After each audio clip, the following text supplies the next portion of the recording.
वाच्य परिवर्तन। आज का विषय है वाच्य परिवर्तन। वाच्य किसे कहते हैं? किसी वाक्य के कहने के तरीका है, उसे वाच्य कहते हैं। वाच्य के द्वारा हमें यह पता चलता है कि कर्ता, कर्म और क्रिया में किसकी प्रधानता है, किसकी प्रमुखता है, उसे वाच्य कहते हैं। वाच्य तीन प्रकार के होते हैं: कर्तृवाच्य, कर्मवाच्य और भाववाच्य। कर्तृवाच्य, कर्मवाच्य और भाववाच्य। कर्तृवाच्य किसे कहते हैं? तो जिस वाक्य में कर्ता की प्रधानता होती है, कर्ता की प्रमुखता होती है, उसे कर्तृवाच्य कहते हैं। अर्थात इसमें कर्ता के अनुसार पुरुष, लिंग और वचन का प्रयोग करते हैं। बिल्कुल अनुवाद का प्रक्रिया होता है। और कर्मवाच्य, कर्मवाच्य जिस वाक्य की क्रिया में कर्म की प्रधानता होती है, उसे कर्मवाच्य कहते हैं। अर्थात कर्म के अनुसार लिंग, वचन और व्यक्ति का प्रयोग करते हैं।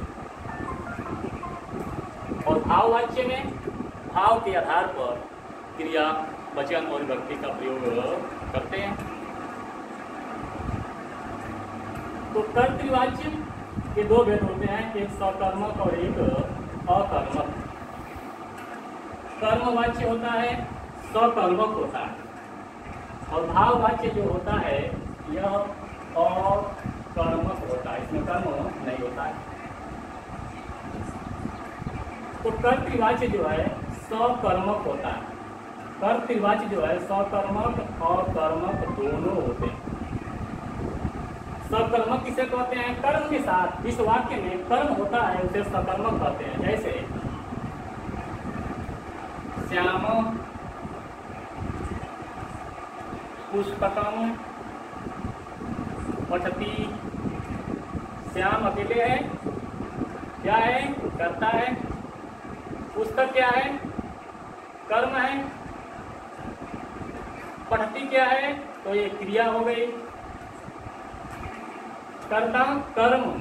अर्थात श्याम के द्वारा जब क्रिया की जा रही है, पढ़ा जा रहा है, सबसे अधिक किसको पढ़ने के साधन क्या है? किसको पढ़ रहा है? तो पुस्तक को। यह क्या हुआ? सकर्मक हो गया। अकर्मक किसे कहते हैं? इसमें कर्म नहीं होता है, उसे अकर्मक कहते हैं। अकर्मक, स माने कर्म के साथ सकर्मक, अकर्म माने इसमें कर्म न हो, उसे कहते हैं अकर्मक। जैसे राम पठति।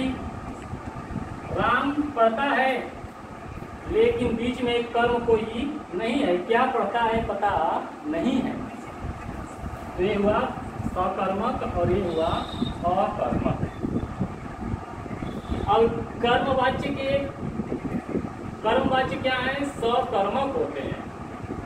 कर्मवाच्य जो होते हैं, अभी बताया गया सकर्मक, तो ऐसे वाक्य होते हैं कर्मवाच्य में सकर्मक होते हैं, कर्म की प्रधानता होती है।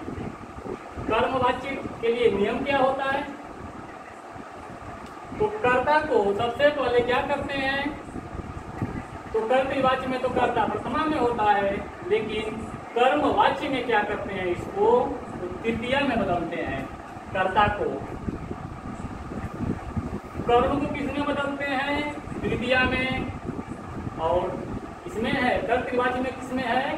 तो तृतीया में है।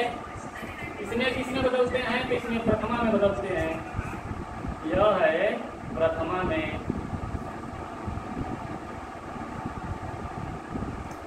इसका कर्म द्वितीया में होता है या इसका कर्म प्रथमा में होता है? इसका कर्म वाच्य का। क्रिया कर्म के अनुसार लगती है। क्रिया जो है कर्म के अनुसार। कर्म अगर एक वचन में होगा तो एक वचन क्रिया होगी, कर्म अगर द्विवचन में होगा तो क्रिया द्विवचन में होगी, या कर्म अगर बहुवचन में होगा तो क्रिया बहुवचन में होगी कर्म के अनुसार। और चौथा नियम क्या है, क्रिया के मूल धातु में यक प्रत्यय जोड़कर यक के योग बनते हैं, आत्मनेपदी रूप चलाते हैं, पठ्यते पठ्येते पठ्यन्ते। और किसमें लव धातु जैसी लव धातु जैसे धातु रूपे हैं उनमें जो नीचे हलंत वाले होते हैं उनमें यक प्रत्यय जोड़कर आत्मनेपदी रूप चलाते हैं। तो आइए बदलते हैं कर्तृवाची से कर्मवाच्य में। कर्तृवाच्य के वाक्यों को कर्मवाच्य में बदलते हैं। तो जब कर्तृवाची से कर्मवाच्य में बदलते हैं तो कर्तृवाच्य में क्या होंगे, सकर्मक क्रिया के वाक्य होंगे, तभी वो कर्मवाच्य में परिवर्तित होंगे। क्योंकि कर्मवाच्य में क्या होगा, सकर्मक होता है, कर्म होना अनिवार्य होता है। तो सह पुस्तकम पठती, सह कर्ता हो गया, यह क्या है कर्ता, पुस्तक क्या हो गई, पुस्तकम क्रिया नहीं कर्म, ये तो कर्म हो गया। और पठती का हो गई, ये तो क्रिया हो गई। तो सह पुस्तकम पठती। अब नियम कह रहा है कि कर्म में द्वितीय होगा, या कर्म में पुस्तकम है तो यहाँ भी द्वितीय है, पुस्तकम पुस्तकम पुस्तके पुस्तकानि, पुस्तकम पुस्तके पुस्तकानि द्वितीय है अभी। अब यहाँ को इसी को सह पुस्तकम पठती वो क्या करें, कर्मवाच्य में ले जाए। तो कर्ता क्या करते हैं, कर्ता को तो सबसे पहले तृतीया में बदलते हैं। तो सह का तृतीया का होगा तेन, पुस्तकम का प्रथमा क्या होगा, पुस्तकम ही होगा, पुस्तकम पुस्तके पुस्तकानि प्रथमा, पुस्तकम पुस्तके पुस्तकानि। तो ये पुस्तकम नियम कह रहा है कि धातु में यक प्रत्यय जोड़कर आत्मनेपदी बनाते हैं। तो क्रिया क्या है, कर्म क्या है, एक वचन में, तो क्रिया भी किसमें प्रयोग होगी, तो एक वचन में ही प्रयोग होगी। अब लगा यहाँ क्या, पठ्यते, सा फलम खादती, कर्ता हो गया, कर्म हो गया, क्रिया हो गई। तो सा क्या है, पुल्लिंग या स्त्रीलिंग, यह तो स्त्रीलिंग है। तो सा का स्त्रीलिंग क्या होगा, तया, तया फलम प्रथमा हो गया, फलम खाद्यते, क्रिया हो गई। तीसरा है त्वम इस लोकान पठसी, त्वम इस लोकान पठसी।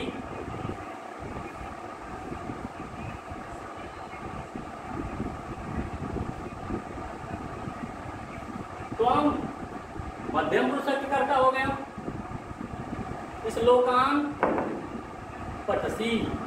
अब इसको क्या करेंगे, भाववाच्य में ले जाए, नहीं कर्मवाच्य में ले जाए। तो त्वम का त्वया, इस लोकान को क्या करेंगे, बहुवचन में ले जाएंगे प्रथमा के, तो क्या होगा, इस लोका। तो प्रथमा का बहुवचन है, प्रथमा का क्या है, तो बहुवचन है। तो क्रिया भी किसमें प्रयोग होगी, तो इसके कर्म के अनुसार, क्योंकि कर्मवाच्य पढ़ रहे हैं। तो इस लोका पठ्यन्ते, पठ्यते पठ्येते पठ्यन्ते बहुवचनांत है। अहम आपणम गच्छामि, अहम मैं बाजार जाता हूँ, मेरे द्वारा बाजार जाया जाता। तो मया, अहम का मया, आपणम बाजार, गच्छामि का हो गया गम्यते, एक वचन में प्रयोग हुआ है। स जलम पीबती, स का पुलिंग है तो तेन यहाँ रूप भी बनाया गया है पुलिंग के लिए, स्त्रीलिंग के लिए, नपुंसक लिंग के लिए, ततते तानी नपुंसक लिंग के लिए, सहते सातेता और सहतौते पुलिंग के लिए। तो स जलम पीबती, स का क्या हो गया? तेन पुलिंग है, जलम जल, पीवत दीपा धातु से बना है तो बनेगा पीयते। पीयते नहीं होगा, बनेगा पीयते। राम पुस्तकम पठति। राम करता है संज्ञावाची, पुस्तकम पठति, राम पुस्तक पढ़ता है तो बनेगा राम पुस्तकम पठ्यते। अगर यही हो कि राम पुस्तकानि, राम पुस्तकानि पठन्ति, राम पुस्तकानि पठति, तो क्या ये कर्ता के द्वारा कई पुस्तकें नहीं पढ़ी जा सकती? क्यों नहीं पढ़ी जा सकती?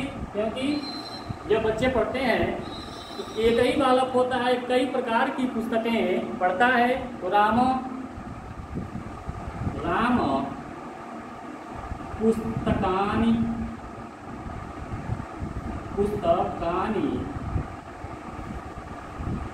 पठति। राम क्या कर रहा है? पुस्तकानि पठति, पुस्तकों को पढ़ रहा। अब इसमें क्या होगा? तो कर्म में क्या है? तो कर्म में बहुवचन है, राम कर्ता तो एक वचन में है प्रथम पुरुष के। प्रथम पुरुष का क्या है?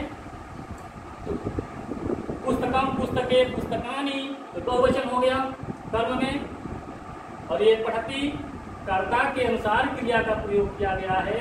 जब इसको भाववाच्य में ले जाएंगे तो कर्म के अनुसार क्रिया का प्रयोग करेंगे तो ये बनेगा राम के स्थान पर रामेण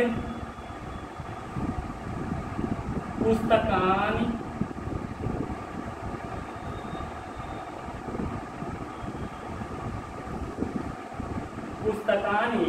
पठ्यन्ते।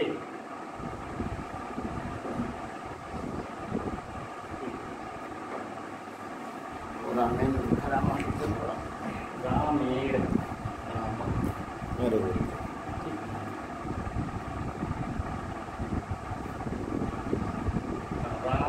यहाँ पे बात कीजिएगा, यहाँ पे तृतीया में ले जाएंगे राम पुस्तकम पठति, जहाँ होगा रामेण।